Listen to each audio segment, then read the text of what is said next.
But I just thought it was funny that they like obviously had some very specific beef that no one remembers with how critics were reacting to the mechanics of the curse in the movie. And they were like, it makes sense, we swear.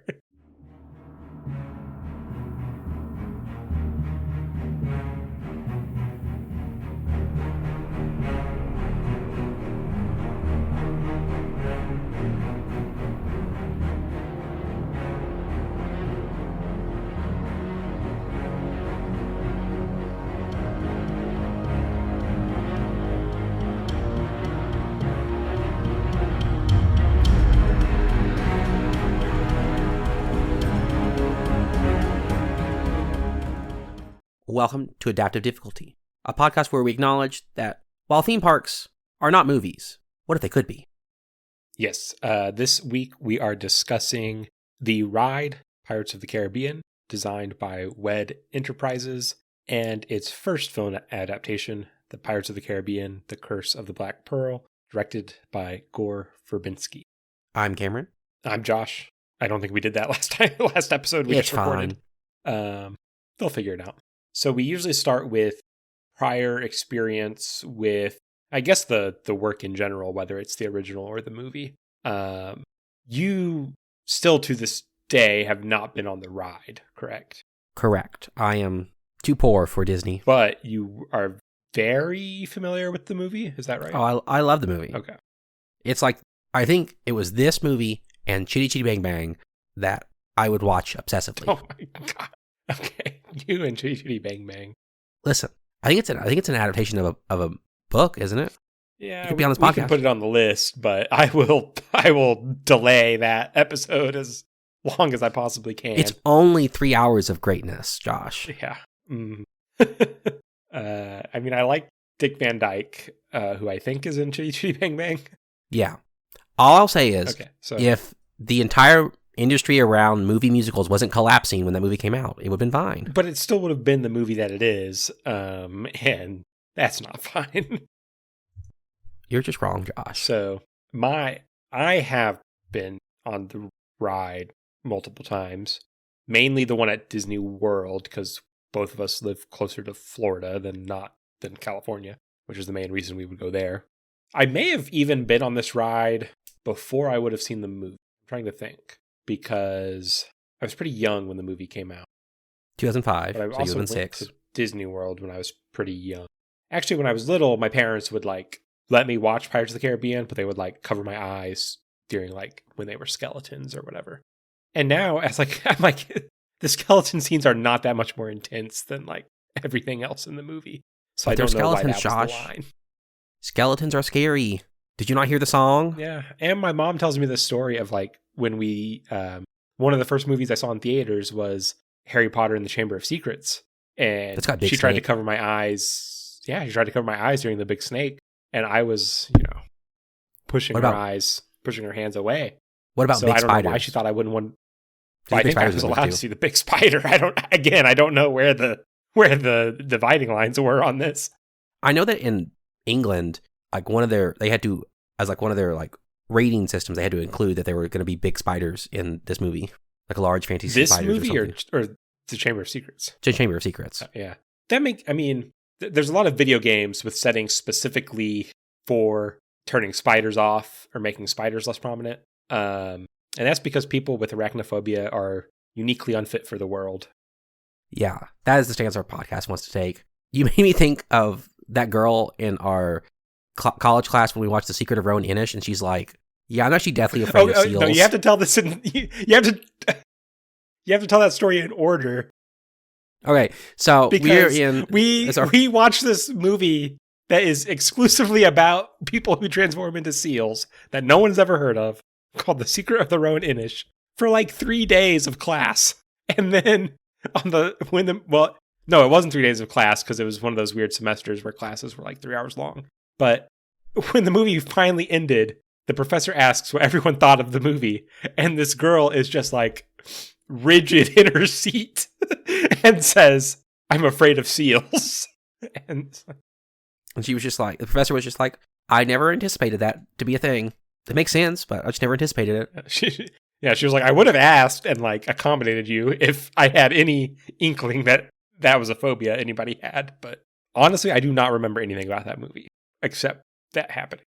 I remember that part happening, and there's a sequence where like a naked 6-year-old runs down to the beach or something. I also remember in that class, and this was something to peel back the curtain. These will release months apart, but we just recorded the Shrek episode, and this should have been brought up on that episode because it was a class about... Let's record it now, and we'll just add on to it. Oh, no, we'll just do it in this episode. It was a class about literature and film where metamorphosis was involved. So with some justification, people brought up Shrek every now and then. But then one student decided to do his like final presentation on Shrek. It was painful. Because he just recounted the plot of poster Shrek. Board. Yeah. He recounted the plot of all 4 Shrek movies on like a poster board with like flaps so he could like lift it up and be like, here's Shrek. I don't remember what was under them. It was very not a single first semester attempt of college. Yeah, not a single attempt to justify anything it said. Not even really an eloquent summary of Shrek. No, I swear, I know it didn't, but I swear it went on for 15 minutes.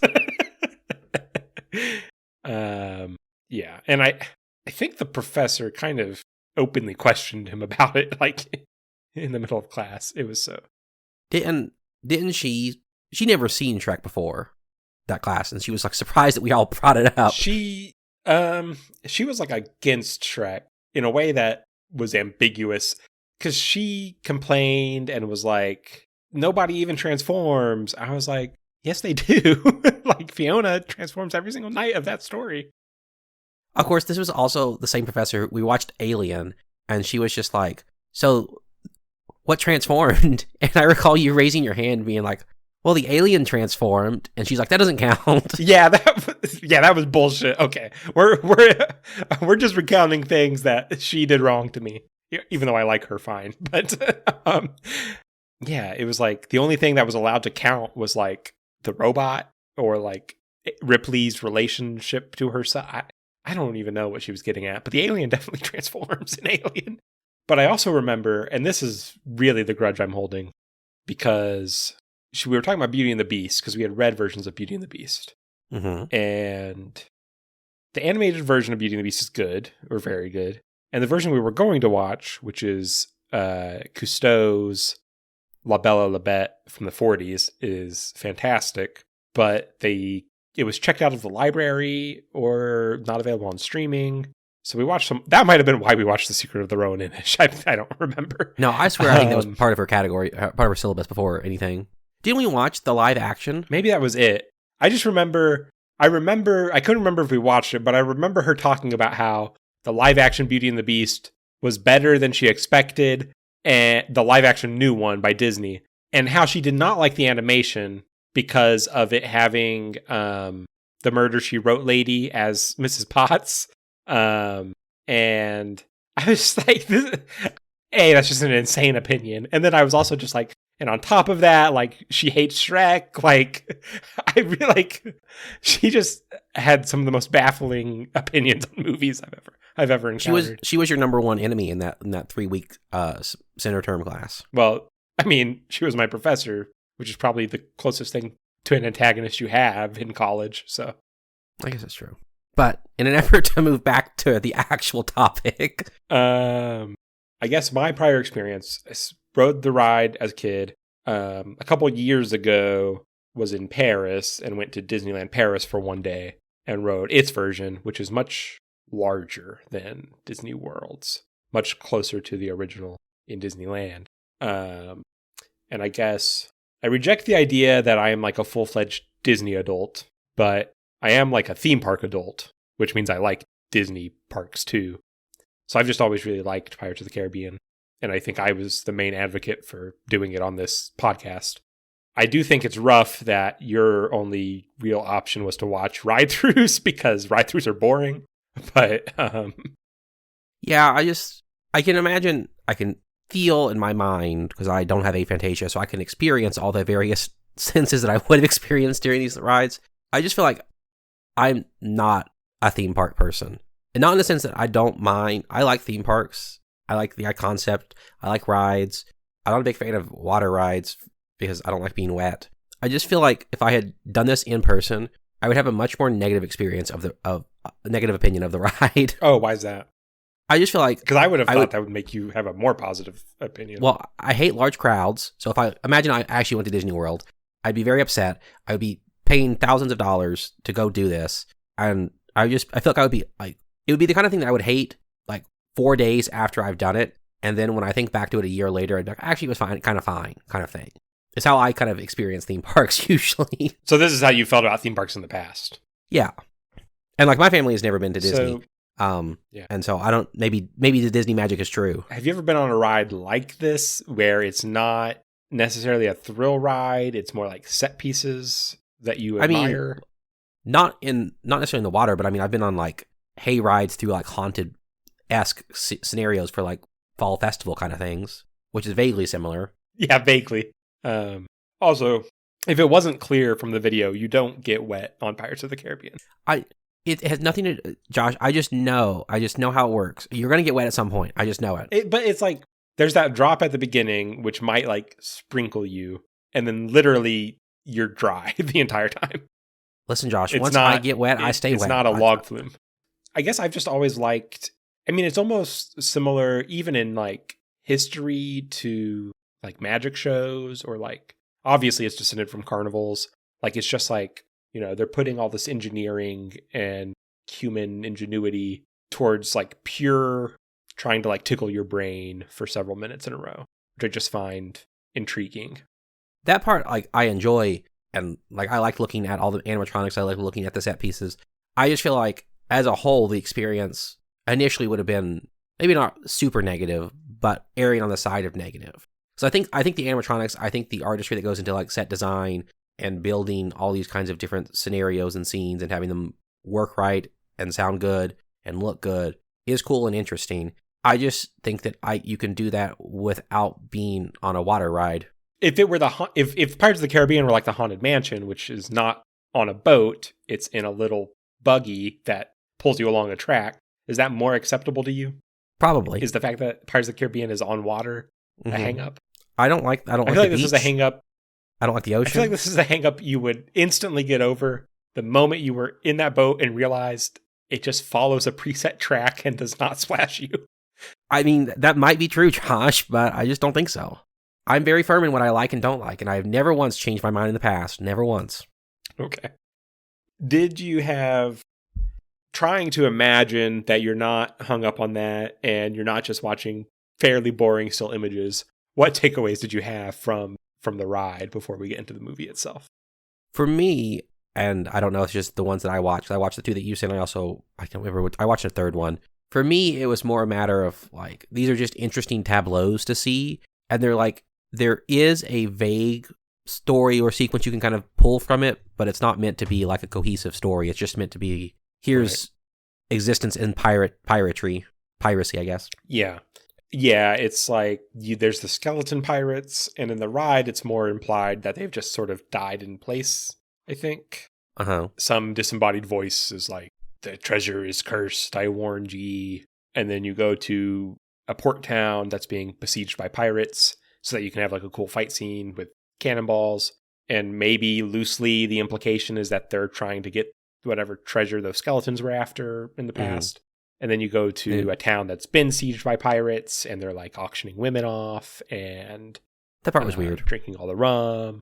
It's been changed. I don't know if you watched like the original. I guess you did watch that because I sent you that. But now it's changed to where they're auctioning a pirate off, and it's odd. This is just like Blizzard's attempt to change the women into fruits. I don't appreciate it. Let it be weird. It's especially. It's just like that's how a pirate like. I don't know. It's a weird line to walk because it's like part of the strange appeal of it is that it's kind of edgy. Like it has dead bodies and skeletons and a couple raunchy jokes still in it. But then they like take out, you know, the stuff that like pirates definitely would have been more likely to do what was previously in the ride than what's happening now. Well, that will stop Billy's mom from taking her to Disneyland, taking him to Disneyland every year. So it literally never stopped anybody. So I don't remember what happens after that, but that's the gist of it. And yeah, it's to get into some like theme park nerd like info. Go. It's like there's kind of two philosophies with rides like this, which are, they call them like the book report ride, where it's like, okay, this is the ride of Snow White, so we're gonna go through all the scenes that are in Snow White and in order, and it only loosely, like, it has the plot of Snow White because it's just every scene that's in Snow White. And then this is like the opposite approach, where it's like, we're just gonna like take a vibe and make a bunch of interesting things to look at that match the vibe, and then you just like go through it and your eye wanders around to whatever you want to look at. And I definitely prefer that approach because because for me, it feels like a futile attempt to recreate the magic of the movie in this kind of ride.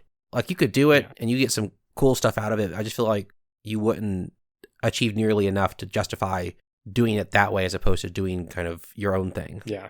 And I just think in this context, like, it's so hard to direct, and Disney has so much research and design skill that does work on this, but like, it's so hard to direct someone's eye constantly when you're in like a full 3D space, that I think it's sort of like a maximalist, like, every time you ride Pirates of the Caribbean or the Haunted Mansion, you can focus on a different thing and just like be entertained by noticing a new thing. And that's a more long lasting idea that also feeds into the idea of like going back to that theme park and riding that ride again. And like, it's also the type of thing that I think makes an experience like that feel personal, because you can be like, that's the thing that I focus on and pay attention to, even though there's this other thing happening during the scene. So I just think, to me, it seems like the better philosophy for a theme park ride. Whether any of that matters to the movie, I guess, is what we can move on to, unless you have more to say about it. I watched the 1967 video one that you had of like how it was in that time period. And I was just like, imagine being in a suit in Florida going on this ride. It just has to be miserable. But I watched that first, and then I watched the movie, and then I watched the updated version because I wanted to see how much the movie had impacted it. So we might talk about that towards the end, but that's kind of like how I went about this. I do think the 67 version was Disneyland. So it was in California, which is warm, but not as muggy as Florida. But yeah, I mean, that's just how you did it back then, is you're a man, you wear a suit. So probably that happened in Florida too. And then you get your suit wet, water splashes over you, and it's just a miserable experience. Disney is also unique in that like every single position you can possibly work has its own costume. And a lot of those are like full outfits with like long sleeves and pants. So the employees are doing it, if no one else. Oh, I also noticed there was a woman like filming it in the ride film that Disney had made. They showed a woman who was like filming it on a Super 8 camera.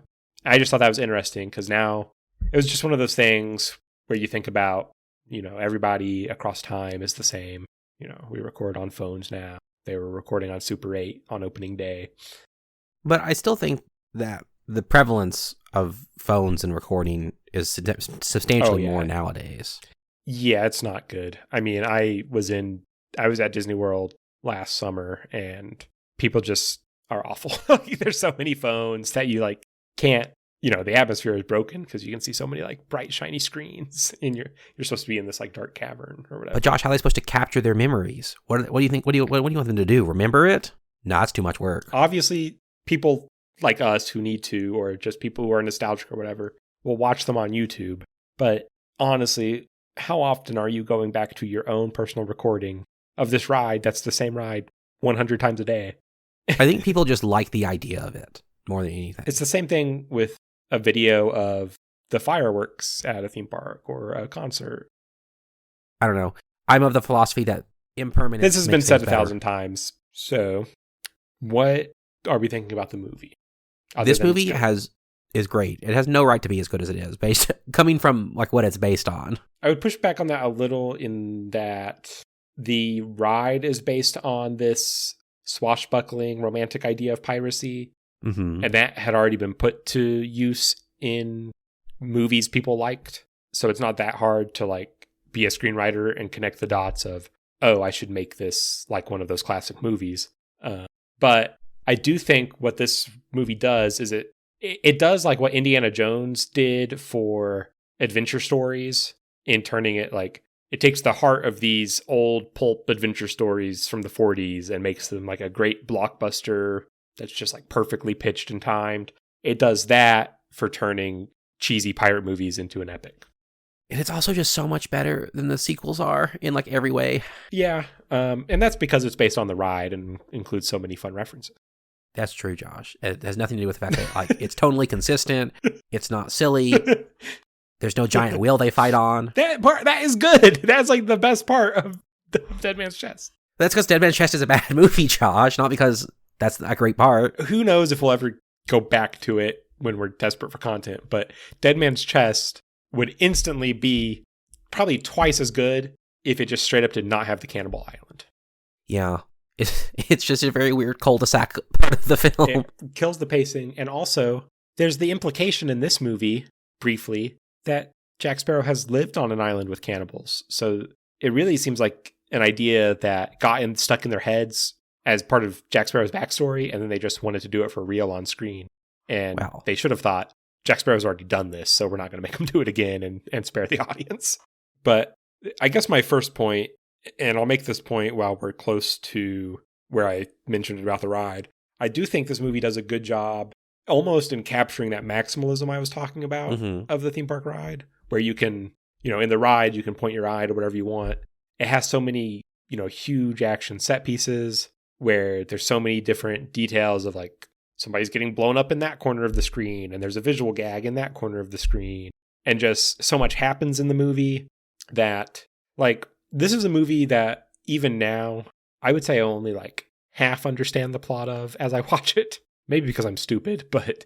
what do you mean? Like, the motivations and the backstory are so just like implied in so many cases, but it makes it into a movie that feels like the characters are actually living in it.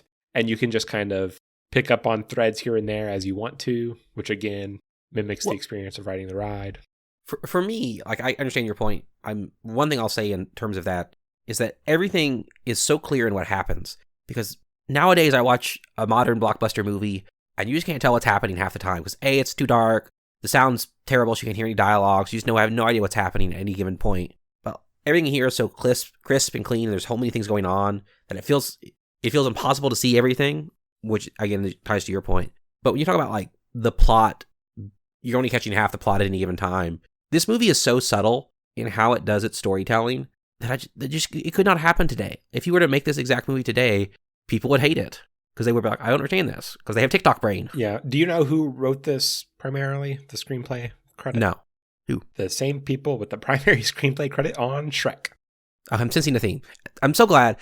I don't know if you also felt this, but as I was watching both of these movies and I was comparing them to their original counterparts, I was like, there's a lot of like similarities in how this thing is developed and built over the course of time in terms of what they're adding, how they're adding things, and just the depth they'll go to in terms of visual storytelling. We just recorded our episode on Shrek, and again, for this one, I listened to the commentary because I figured I knew the movie well enough to do that.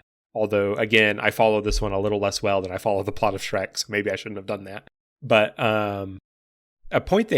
something that kind of surprised me, because not surprisingly for a movie this big by Disney, it had several different writers on it throughout its conception until it was made. It was only the final pair of screenwriters, the one who ended up getting the screenplay credit, who added the curse and the like magical elements. So was there just no magical elements before that point? It was more just apparently about Jack Sparrow. I think Elizabeth Swann and Will and Barbossa were in it. Like, that overall arcing plot was happening, but it was more just Jack Sparrow, getting his groove back and then deciding to try and like take over the Caribbean. And I think that sort of element got replaced with, there's this curse we need to figure out. And that was definitely for the better. Oh yeah. Because I wonder what they would have called the movie. If you don't have a curse, you can't call it the curse. For a while, I think it started being written at least 12 years before it came out. Mm-hmm. That was the time frame they kept mentioning on the commentary. And it was called Quest for the Caribbean.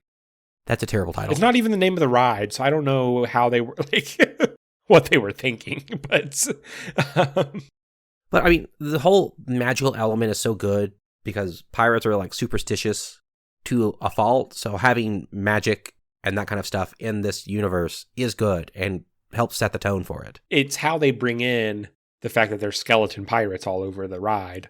So it just feels natural to include. Like, it feels like a starting point, really. Like, you would expect them to have started with, okay, well, the ride has skeletons and a siege on a town. So those are what we're working with here. And that's apparently not what happened, which is intriguing to me. I do find it fascinating how late they bring up the curse. Because you don't really learn about the curse at all for at least 30 minutes. Yeah, and again, that apparently goes down to, they kind of hint about it. Mm-hmm. And also the front chunk of the movie was the original premise. And then the screenplay writers, mainly wrote the end bit to include the curse, which is why it kind of comes in late. I think it's also supposed to be kind of a bit of a twist. Well, I mean, I think it works as a twist. It doesn't register as a twist for us anymore. It's one of those things where it's done well, and it's done in a way where, I don't know, I come back to the word subtle, where like so much of this stuff like happens and you have to like pay attention and have things happening and understand why characters believe and act the way they do.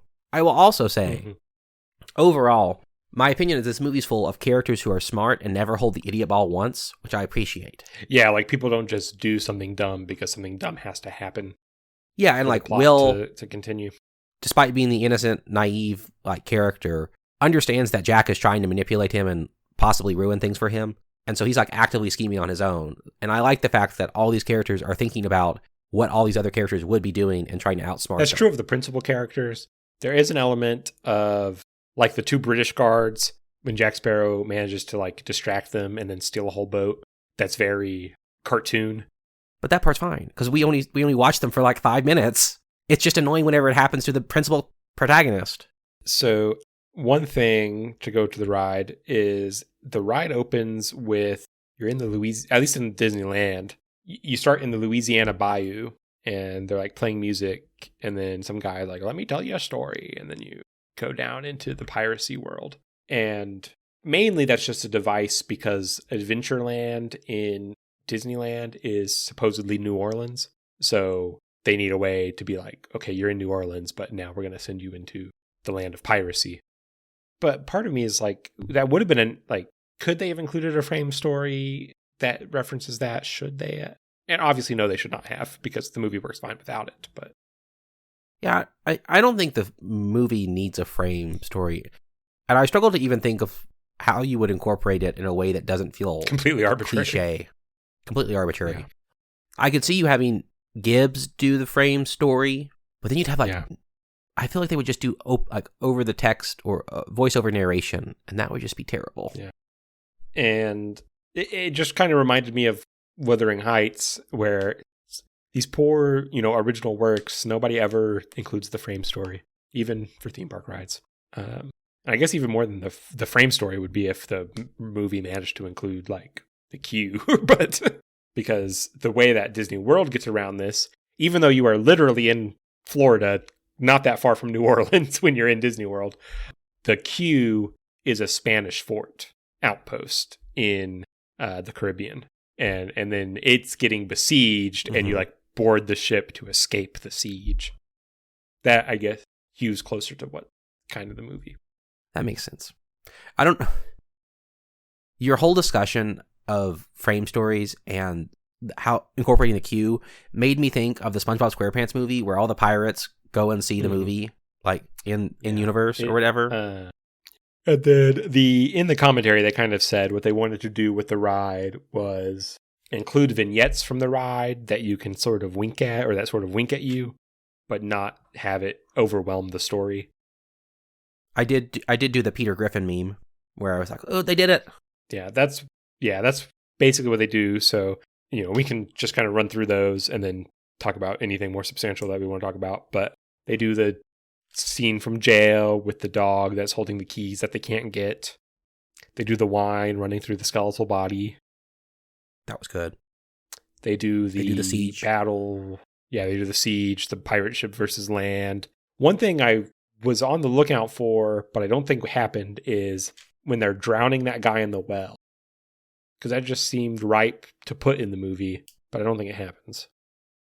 Well, I mean, like, you would have to have someone do it, and Barbossa and his crew doesn't seem like the type to do that. And nor do I think they want, They just wouldn't care. and nor do I think they would want their principal characters doing something like that. So You get the Gibbs sleeping with the pigs. yeah, and the auction, the bride auction, it happens in the movie, and they took it out of the ride, and they keep trying to add things from the movie to the ride. You think we'll make full circle where we get back to where they add that thing in there? Well, yeah, it'll happen because of Trump's second term, and then Woke 2.0 will take it back out. That's true. We'll have turned all the fruit back to women, and we'll now be auctioning off ladies again. Oh, and when they're auctioning off the women in the ride, there's a piece of dialogue that's like, no need to expose the superstructure or something like that. I thought that was so weird. It's like a reference to like, ladies, you don't have to like show your cleavage off to get auctioned off to pirates. I don't, but I just thought that line seems ripe for giving to Jack Sparrow in some capacity. But so. Well, I wonder if that like if phrasing, any character could have said it and pulled it off. But well, I think Barbossa could have said it, because I almost feel like that's the genius or the spark behind the idea of having them all be kind of eloquently speaking or knowing large words compared to everyone else.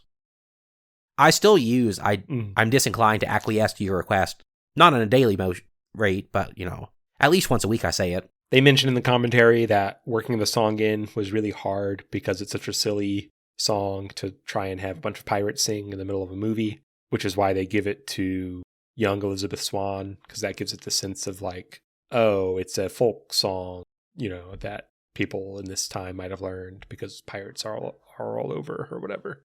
Pirate's Life for Me. And then they have the drunk scene, and then the musical element culminates in the third movie when they start off with the singing to summon all the pirate lords. In the port escape, there's like a cannon fire with gun smoke, and the gun smoke makes a hidden Mickey. Mm-hmm. So, yeah. The commentary pointed it out anyway, so I assume it's real. Did you notice it? I had never noticed it before, but that is like a thing. I don't particularly look out for them, but it is like a famous thing of Disney parks. Like there's hidden Mickey heads all over the place. Mm-hmm. So it makes sense that this movie would have one. And then my final thing, this is not in the ride, but this is my final point where I was like, this is giving me like the ride's vibes and it's just a cool scene in general for any movie. When they are in the climax sword fight where they're going in and out of the moonlight and going from skeleton to human, that just felt very like I could imagine a theme park-esque version of that where it's like a visual illusion that they're managing to pull off where something is switching back and forth. Mm-hmm. So that just felt like it had the spirit of that type of thing. I really like that because I felt like the movie went above and beyond what it would have needed to do to kind of convey. Like, I don't think all movies, if they were making this movie, or all studios that were making this movie, would have gone as far as to have them kind of changing in and out of skeleton form as often as they did. I feel like, and I don't want to get into the train wreck of like, the movie industry nowadays is worse than it used to be, even though that's probably true. But I feel like if they made the movie now, there would be like maybe 3 times where they change and they're kind of just stuck there until the next scene changes or whatever. Yeah, they called it in the commentary like squeezing the lemon or whatever. And they said, this is a movie that like squeezes the lemon all the way. You're not unsatisfied with how much it explores the concepts and the visuals that it introduces. It really like plays with them to their end. Which is why I think that like despite being 2.5 hours, it doesn't really feel like 2.5 hours. Because I don't know if this has ever been your experience, but when I think back on it, like when I was starting to watch this movie again recently for this episode, I was thinking back on like what my past experiences were, and I always recall the movie being too long. And 2.5 hours is a long film. And I also recall, I always thought it was weird that they went out to the Isle de Morta twice. It felt like a very kind of, I thought that maybe they could have streamlined it. Yeah, I think that is what does make it feel a little long to me, is that it almost feels like it should be wrapping up the first time they get to Isla de Muerta. And that's like the middle / the end of Act 2, not the end of the movie. It's also just a little odd because the fact that they do go twice, but it's weird because they like go to Isla de Muerta, they flee it, but they never really do anything other than like get in their ship for a bit and then immediately go back to it in slightly different circumstances. It just feels like more of the characters should have gone into port or gone somewhere else in the meantime. It doesn't feel like enough progress was made. I do feel like comparing this movie to the other movies in the series, I feel like there's a lot less boat action in this movie than there is in other ones. Like, boats in this movie feel more like they're just there as a means of getting you from point to point, which I guess, in a way, is thematically cohesive. I mean, there's at least 3 major fight scenes that involve boats getting blown up in this. Well, I don't know. I just feel like in the other ones, they spend a lot more time at sea. And I know it's probably a matter of, like, this is, the first movie's dealing with the green world where they're going back and forth or whatever, Josh. I'm sure you could work your essay in there somewhere. No, I'm not going to try. But I don't know. I just feel like there's not a lot of, like, I don't know, Josh. I just feel like there's not as much boat action in this one as there in the previous ones. And that may just be I'm pushing two of those movies together into one movie in my mind. And so I'm like, oh, there's a lot of boat action. I have seen this movie probably 5 times more than I have seen the second one. And I've seen the third one, I think, once. So Oh, see, I like the third one. And I know that's a controversial take, but it falls in line with my love of third movies, which include Star Wars Episode 3. There's other ones, I'm sure, in my mind. Shrek 3 was good, even though everyone hates it. The Rise of Skywalker. Josh, that's the 9th movie, Josh. No, I thought it was fine. I just have not seen it more than once. And then, yeah, those are all my thoughts that feel essential to say in this format where we're talking about how did this ride become a movie. Other than, I guess, in general, I think they did a very good job of, again, figuring out the tone and the inspiration that the ride was pulling from and making the movie version of that without being slavish to specific parts of the ride. Yeah. And I think that's one of those things where, because they limited themselves to just small references or having small scenes dedicated to it, does a good service of, you're not forced to move from point to point and being like, okay, we got to check off this box, we got to check off this box, we got to check off this box. Which is why, I mean, if it was actually like a story ride rather than like a series of tableaus, I think the movie that would have been made from it would have been a lot worse because you would have felt more obligated to do the ride. Then again, the Haunted Mansion ride is not a story either, and its movies did not turn out. So I like that movie. Or I liked that movie as a child. I won't say I like it. Although even it has more of an explicit story than Pirates of the Caribbean does, because it's like, someone was hanged here and there's the bride or whatever.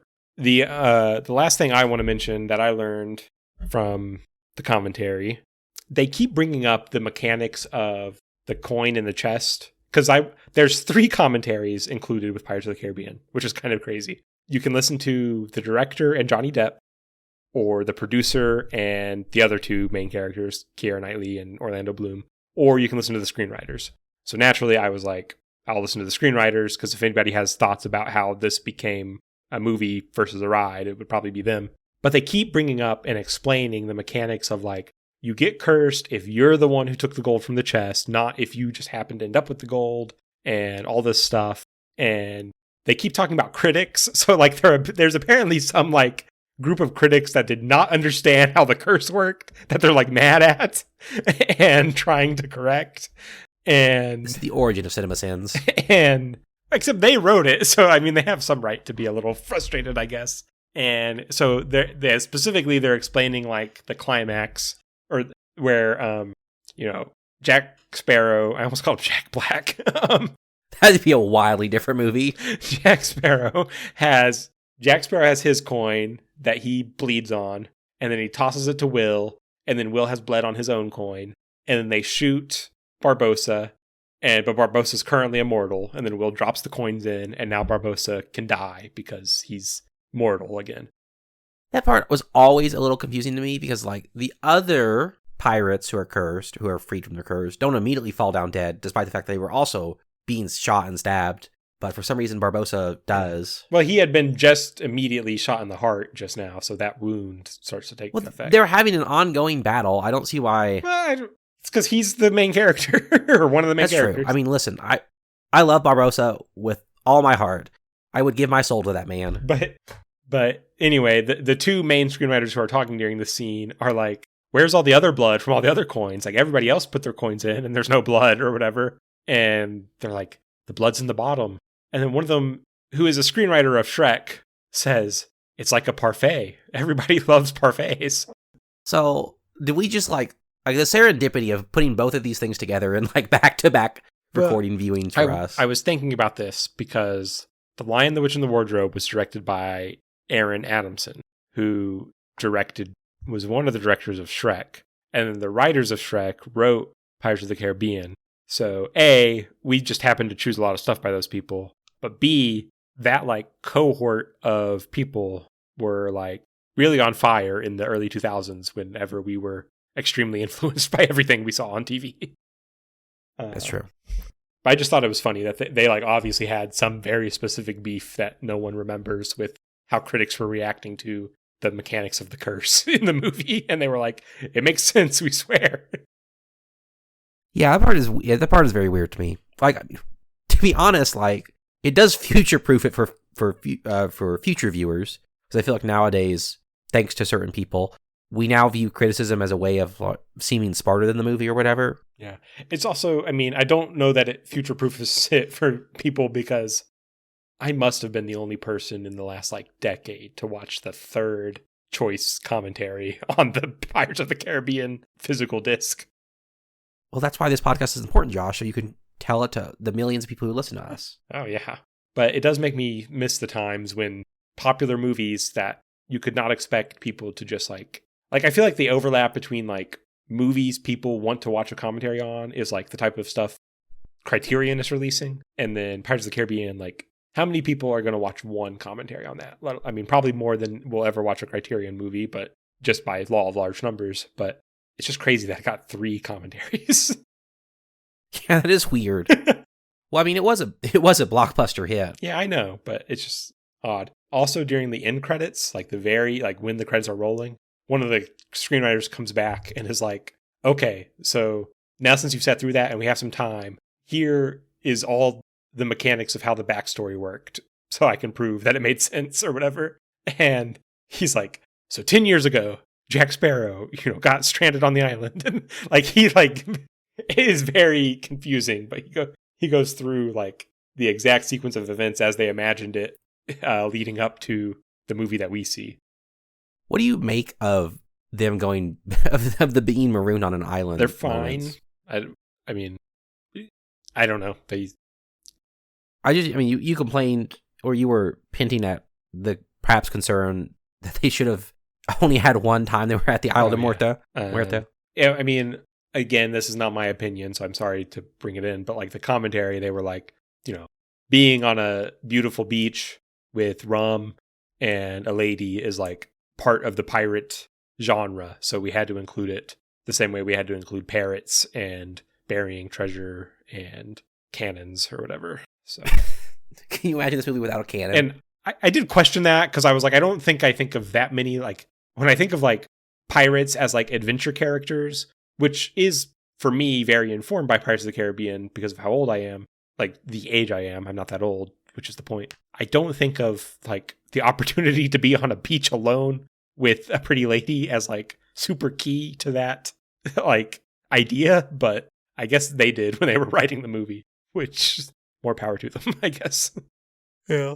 So the only reason I brought it up because I was thinking about it in the context of themes in the story, because you have the obvious theme of freedom versus confinement, which is Will's and Elizabeth's and Jack's whole kind of deal, and the whole kind of gist of piracy. Corsets versus pirate jackets. Yes.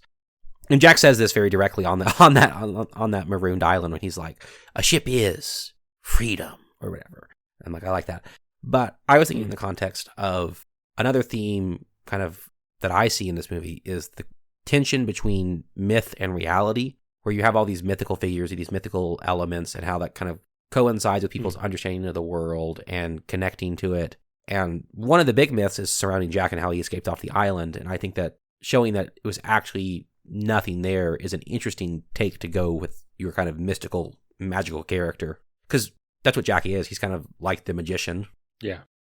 Okay, I think it's time to rate the movie. I give it Do you agree? 1 bushel of apples out of 1 skeleton monkey. So, for those just joining us, what we do in this segment is first look at the original work and decide how hard of a work would that be to turn into a movie. We use the metaphor of if it were a video game, how hard would it be to beat that video game? For example, a Kirby would be a very easy thing to turn into a movie because Kirby is an easy game. My opinion is I still would probably place this one also at a Yoshi because there's enough there, and it seems very obvious how you could turn a theme park ride or the concept of pirates into an action adventure. Right, and that's really all they did is, yes, they did some impressive incorporation and references to the theme park ride, but fundamentally all they did was make an action adventure movie with the premise of Pirates. It's about pirates. So honestly, I would give it. Which, to be fair, that theme park ride is just is the premise of what if we have a pirate theme park ride? Yeah. It's not like well, exactly anything more than that. Yeah. Yes, the Haunted Mansion, for example, is more specific of a thing than Pirates of the Caribbean is, I would say. So I would go so far as to give it a Kirby because there were good action adventure movies about pirates before this. You could even say it probably was harder to make the ride out of the concept of pirates than it was to make the movie out of taking the name from the ride and making a movie. But isn't that just going to be inherently true for anything that's like, here's the original that we made and we had to come up with first, and here's the next part that builds off of that? But at that point you're just saying, isn't it always easier to make an adaptation than an original? And but that has nothing to do with what our scale is. Our scale is podcast, if that was true. No, because our scale is based on, I don't know. I'm just thinking, I just feel like, so if we usually use the scale relative to how hard of a book is it to adapt, if I'm thinking theme park ride, I think Pirates of the Caribbean is your natural choice. I think Country Bear Jamboree, for example, which is a animatronic stage show where you sit in one place and watch bears sing country songs. They made a movie about that. I know they made a movie. It's not and good. It's great. And I would say it's a much harder concept to make into a movie. And so relative to what I'm imagining, Pirates of the Caribbean is probably the easiest one. So it gets Kirby. But Okay. it can get Yoshi from you. That's fine. I know. I'm not trying to convince you. Where do you place it on the beating it, completing it scale? I think it gets all the achievements. Completionist. Mm-hmm. I definitely think so too, because this is probably one of my favorite movies. I don't know that it's my movie in that way, if that makes sense. Like, I like it a lot. It just was not like a number one. Like Shrek was my movie, but Pirates of the Caribbean. Nah. Well, Chitty Chitty Bang Bang was my movie, Josh. So I'm already clearly broken. But it is extremely good, and I've always liked it. Yeah, it's good. It does for pirate adventure what Indiana Jones did for its style of adventure movie, while also folding in those, references to the theme park ride without getting obnoxious about it. I just don't see how they could have done it better. I mean, I think anything, like we've said multiple times at this point, anything closer to the theme park ride where they just like tried to turn the sequence of scenes from the ride into a movie would have almost certainly been a lot worse. So I'm imagining the version of this movie where Elizabeth is the focus character and the lens through which the audience sees the events of the film, where the initial sequence is her being kidnapped, and they just kind of take her through. They just basically take her through the ride. I thought you were about to say that she like gets auctioned off as a bride. I was like, that would be a little. Well, that part happens at the end. That's the climax where Will has to come and save her, or buys her, I guess. Something about you better start believing in ghost stories, Miss Swan. You're riding on one, or I don't. Yeah, I'm just like, they would never give that line to Barbossa. If you have been listening to this point and enjoying the show, please take a moment to rate us, like us, comment, subscribe, follow, whichever of those things you want to do on Spotify, Apple, or wherever you are listening. If you want to reach out to us, we are adaptivedifficultypod@gmail.com. You can also recommend us to anyone you know who you think would be interested. That would be a huge help. And thank you for listening. And now we are going to talk about if there's anything else we've been watching, reading, listening, playing. Anything on your end, Cameron?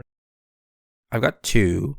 I've been listening to a lot of Distractable, which is the Markiplier and his friends podcast where they each like come up with like every episode's like a new game kind of thing that they do. I'm watching a lot of that. That's pretty good. And I've been playing a lot of Diablo 4. Were you inspired to do this by seeing Iron Lung? Yes, a little bit. I mean, like, I like Markiplier, and I've listened to his podcast, that podcast in particular, before. I just kind of fell out of it. And I saw Iron Lung, and I was like, I'll go back to it. I have probably been exposed to less than 1 minute total of Markiplier. He's good. He's good at what he does, and he's competent. His movie was good. So they have subreddits for that movie, of course, and people are like, I've seen this movie 11 times, and I'm like, what the actual fuck is wrong with you? Like, it's a good movie. Oh, it's not 11 something times I've learned about the internet is there's always someone who is doing more of that thing or interest than you are. Sometimes it's to an absurd degree where you feel better than that person, like seeing Iron Lung 11 times, or, any movie subreddit. Like, there's someone, especially if it's a subreddit for like a specific movie or fandom, there's someone who is just so much more obsessive about it than you. Sometimes it makes me feel inferior because it's like, why haven't I read, 100 books already by March or whatever? But I just remind myself that I have more than one hobby and assume that person does not whenever I feel that way. I just can't imagine doing that about anything. I mean, I've seen Chitty Chitty Bang Bang 1,000 times, Josh. But even then, that was as a child. Yeah, kids just put a movie on every night or whatever. But listen, I've been to my nephew's house, and having to watch Scooby-Doo on Zombie Island on repeat, I think 4 times in a single day, made me want to die. You could go live on Zombie Island. That song still slaps, though. What's the second thing that you've been Diablo 4. I've been kind of doing them in tandem. Okay. Yeah, that makes sense. Diablo 4 is a great, like, second screen game, podcast game, once you know the story or plot. Have you beaten the campaign? I did the campaign for the original release. I've not done the latest or the most recent expansion. Probably will save that for a little bit later. They're coming out with a new expansion in Have you done Vessel of Hatred 6? So you haven't done its campaign? I've not done that one yet. I might wait for the new season because the new season starts 10th. Because you had mentioned it, and I thought about playing with you, but I figured it looked like a new season was coming so soon that if I was going to do that, I would just wait for it. Because I have played 2 seasons. Like, I played 1 season where I beat the campaign, and then I played maybe around September of last year for a while. So I like the game. I've discussed with you before that I think it's overly hated for, like, mundane reasons. Like, people get mad that, like, they no life it for like 1 week at the beginning of a season, and then they accuse it of having no in-game or content. No content. And I just want to like shake that person and say, play less of it and you'll like it more. But Josh, if it's good, I must have all of it immediately. But that dovetails into my thing I've been doing, which is playing an indie game called Tower of Kalamanvo, which is a Diablo 1 like, which I have not ever played Diablo 1, but it's apparently slower, and there's more micro skills because combat is slower. So there's more involved with, like, you can actually like attempt to dodge something physically rather than just. There is too much shit on the floor in Diablo 4. And that's after they've reworked itemization like twice to be better. Supposedly the new season is going to be worse in that regard.